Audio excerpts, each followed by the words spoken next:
Saint Boniface is considered to be one of the Church Fathers, primarily because he was really the first to bring Catholicism to the pagans of ancient Germania. He is, for lack of a better comparison, the St. Patrick of the ancient German peoples, and he is to this day the German Church's first and most beloved patron.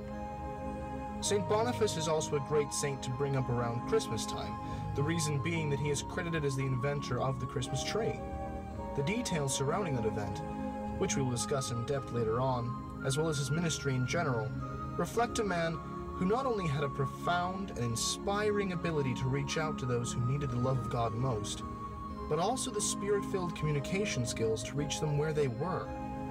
He in many ways represents the Church's universality, in that he was able to expertly make accessible complex doctrine to new audiences. The earliest and most reliable resource we have regarding St. Boniface is a biography written by the Anglo-Saxon priest Willibald, who came to serve in Boniface's archdiocese just after the saint's death.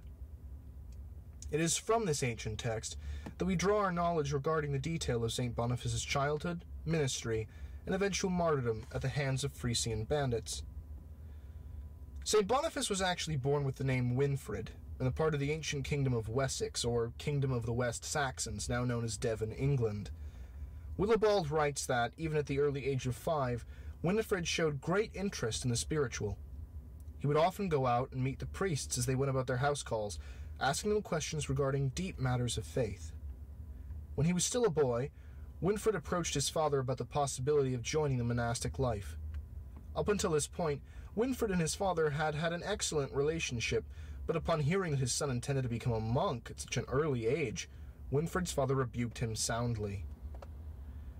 Despite all his father's bribes and pleading to the contrary, however, Winfrid's heart remained set on the priesthood.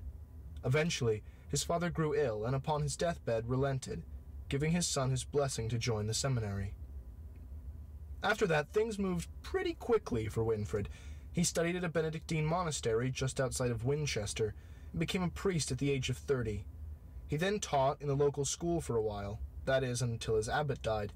Because of his holiness and piety, Winfrid was expected to step up and become the monastery's new abbot. Winfrid was to have none of that, however, because God had given him a heart for missionary service. He dreamed of traveling to Frisia, a kingdom of savage warriors of the Norse religion that had spanned from the Netherlands in through modern-day Germany and up to the edge of Denmark. God answered Winfrid's prayers, and in 716 he left for the wilds of Frisia. He spent a year there, working alongside the famous missionary Willibrord, who'd been working there with some frustration for about 2 decades. Unfortunately, their proselytizing remained relatively unsuccessful on this first mission.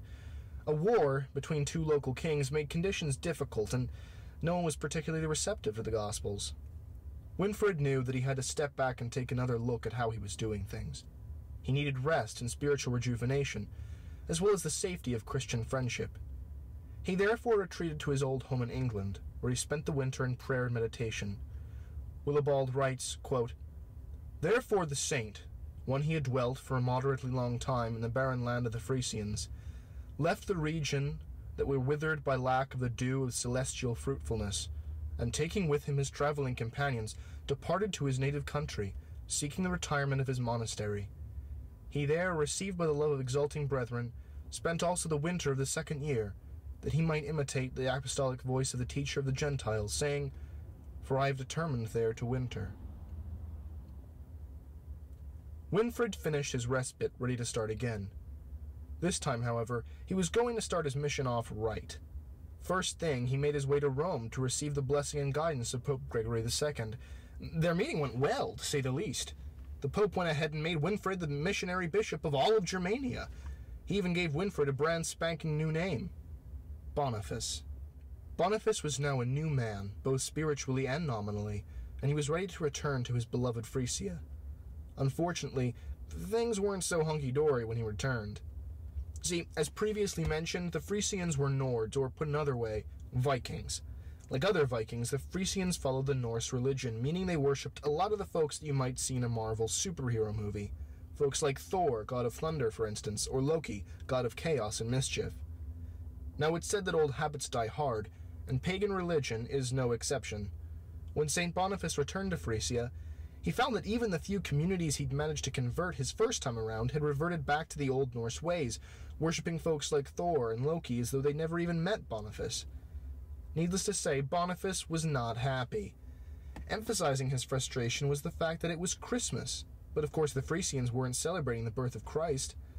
Instead, they were celebrating the winter solstice, or Yule as they called it, and when he arrived, they were just in the process of preparing a nice little human sacrifice to their heathen gods. St. Boniface knew that he had to intervene in a big and memorable way, and he delivered.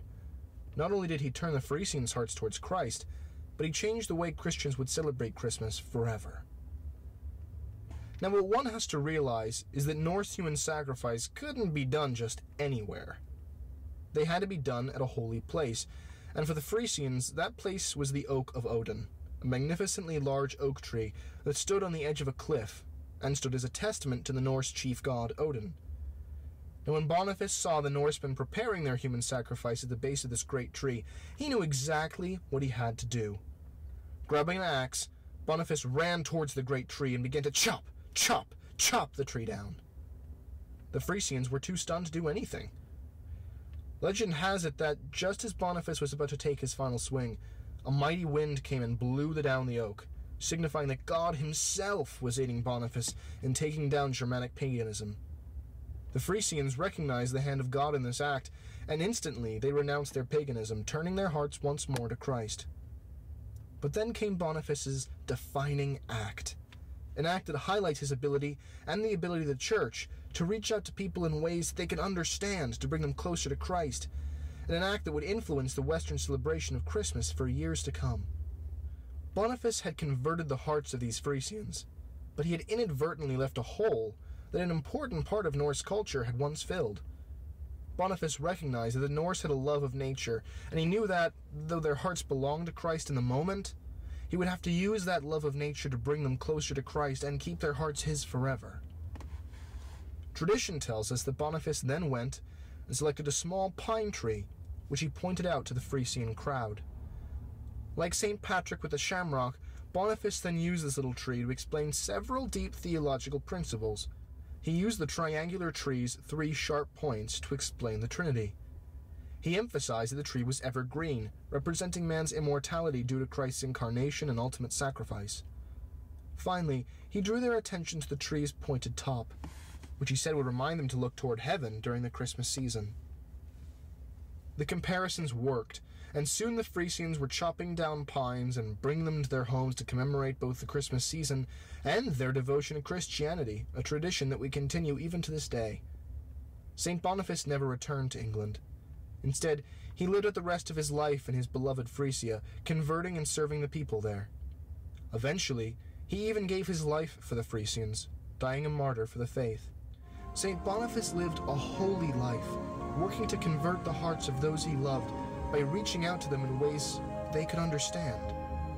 In this way, he represented the Church, which has always worked to do the same thing in order to better live out the true meaning of Catholic, which is universal. The priest Willibald probably said it best in his biography, quote, "He had such a right proportion of discretion that neither was the energy of his rebuke lacking in gentleness, nor the gentleness of his preaching in energy. But as the zeal of energy kindled him, so the gentleness of love made him mild. Accordingly, to the rich and the powerful, and to yeomen and slaves, he employed an equal discipline of holy exhortation, so that neither did he fawn upon the rich and flatter them, nor did he oppress slaves or yeomen by severity. But in the words of the apostle, he was made all things to all men, that he might gain all."